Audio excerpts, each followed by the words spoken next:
Hi, everybody. I'm Bryan Mudd, a fan of South Plains politics. Here's your talking points for this week. Money problems threaten the future of rural hospitals in West Texas. See if you agree with what may be a Hail Mary from Lubbock's congressman to try to save as many of them as possible. We talk about food recalls because of contamination all the time, but are grocery stores being proactive enough to let you know about the problems when you're shopping? The USDA has some questions. From the studios of KMAC Television in Lubbock, your local election headquarters. This is Talking Points with Bryan Mudd. Thanks for joining us, everybody. Also this week, the new normal. A lot of people will tell you that Lubbock's been the oasis that it is because of its conservative business and social philosophies, but everyone wants to stay at the oasis. And that growth means adjusting some of those philosophies for the wants and needs of all those people. So realize that a lot of the work done by your elected officials will start to look a little different than it used to when it comes to spending tax money and prioritizing things. Case in point, Loop 88 project, which will eventually run around southwest Lubbock to connect Highway 84 in Shallowater to Highway 84 in Slayton. County commissioners discovered that by calling the road US 84 bypass would make them eligible to access more state money for the project. And the part of Highway 84 in South Lubbock that eventually becomes Avenue Q could be renamed US 84 Business, which could mean even more funding to improve that road. Nice getting someone else's money to do your projects you want to do, but for the sake of people, sometimes it's better to spend a little bit of your own money. County is doing that to rid themselves of the nag pathology problem. KMAC's Matthew Stell tells us about the deal. It's hard. Infants passed away in 2018, and the families are still waiting for answers. It hasn't been easy for Dr. John Lang, taking over an office with an image in need of repair. We're still making progress, and I'm just glad we're here where we are. Lubbock County's newest medical examiner has been on the job since October, and this week's latest development is a sign in the right direction. We need to go and check off everything that belongs to us, sign off that it belongs to us, make sure it gets packed appropriately, and then make sure it's shipped here in a timely and cost-effective fashion. A county employee will fly to San Diego early next month and retrieve biological material taken by NAG last year. At the same time, Lang says his office has completed about 150 of the nearly 200 uncompleted autopsy reports. As soon as I see the autopsy report and I review that, I review the investigation, what was found at the scene. I review all the medical charts, EMS charts, police report for each one, and then I create what's called a death investigation summary, which leads to the cause of death and manner of death, which then I can complete the death certificate. But Lang says his commitment to erasing backlogs comes with the promise. We are 100% caught up. We will never fall behind again. All right, that is KMAC's Matthew Stell reporting. And let's bring in Victor Flores, who's one of the Republican candidates running for Lubbock County Commissioner for Precinct 3. Good to see you. Good to see you. I'm glad to be here. Yeah, I'm glad to be here. I know you've been watching this kind of from the outside in a little bit, but do you have an opinion really on how the county has handled the nag pathology situation, the hiring, and then the parting of ways and the whole situation there? You know, I've been looking at it, and as a incoming CEO, it's sometimes difficult to make opinions. We would like to take a look at everything. We would like to see it on the table. We would like to determine exactly what's going on before we can make really an educated opinion on that. But I think the guys right now, the commissioners and the judge, I think they're doing a wonderful job proceeding with the situation. You know, you mentioned CEO. You're a businessman several times over, appear to be doing very well for yourself.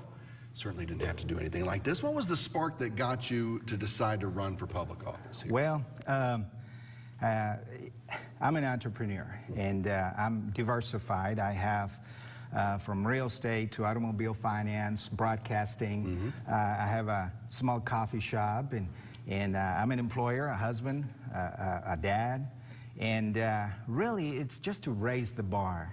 As a Reagan dreamer, I'm just so grateful every single day of my life, what this country, the opportunity that I had. And it really started here in Lubbock, Texas, here in our community.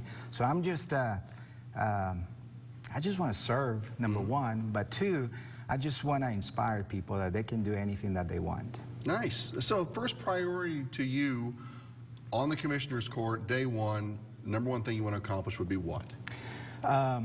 Get completely, become aware of everything that is going on. Get all the department heads and figure out and see what they got going on, what their needs are, and what is it that we have to do going forward. As a CEO of Precinct 3, that's what I would do. Come in and visit with everybody, determine what their needs are, and see how we can approach those things. Here's the thing, that someone that is not sitting on the table right now, they can suggest many things, but it's not really until you're there, until you're sitting on the table with the people that are actually in the front lines, the people that are actually doing the work, whether it's at the roads, whether it's in maintenance, whether it's in the county buildings. We just need to sit down and figure out, see what's going on, and see how we can take it to the next level. It seems every election cycle, folks will come in here talking about Precinct 3 and talking about a need for business development there. And then the next election cycle, we're still talking about the need for business development there. What's the mental block on the part of developers that we need to get past here? Well, I think it's perception. The perception of Precinct 3. You know, there's more people that live under the average income of Lubbock County. There is the same average of homeowners live there. However, there's not enough development now. This is an opportunity zone. This is an opportunity zone where developers, people that want to invest in this area, they're not only going to get deferred taxes, but they're also going to get breaks on capital gains. So as a commissioner, we really need to sell that. Yeah. We really need to energize the bankers. We really need to energize the developers. Let me tell you something. This corner of our county, it's got to be the most beautiful part of the county. I don't know if you ever driven through the canyon and the lakes and everything that is going on, New Deal, Idalou. There's so much room for development. There's so many neat people, wonderful people that live in that community, and our job will be to sell the deal, to bring businesses back to our community there. Well, and as we were talking earlier, the Expo Center could be step one on that deal. What do you think of the plan there? And if funding falls short, because we're not there yet, do you think taxpayer dollars should be on the table, at least to fill in the gaps there? Well, visiting with Judge Parrish and how all that came together, I think the taxpayer involvement, it's already set in stone, and I really believe that.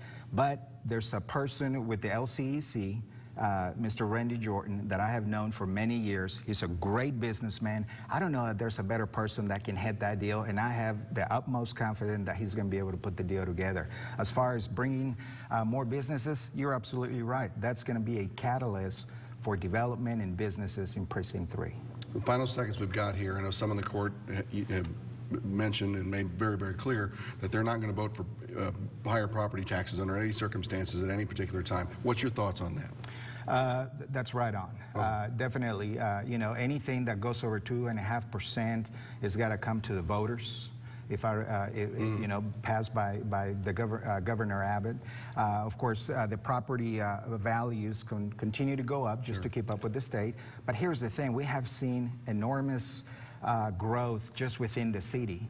Of maybe, you know, 8 to 9% here in recent years, and if that continues, we have enough just growth that is going to keep up with what we need. Go check him out. Victor Flores, Lubbock County Commissioner candidate for Precinct 3, kind of a new face in that group. Good to see you, my friend. Hey, I appreciate you for having me. Thanks. And let's do this week's poll question. Early voting in the primary election starts next week. We wanted to know if you're confident that the election will be safe and secure from hackers and other outside influence. Talk to us on the KMAC News Facebook page and everythinglubbock.com. Click on Talking Points. Give us your opinion.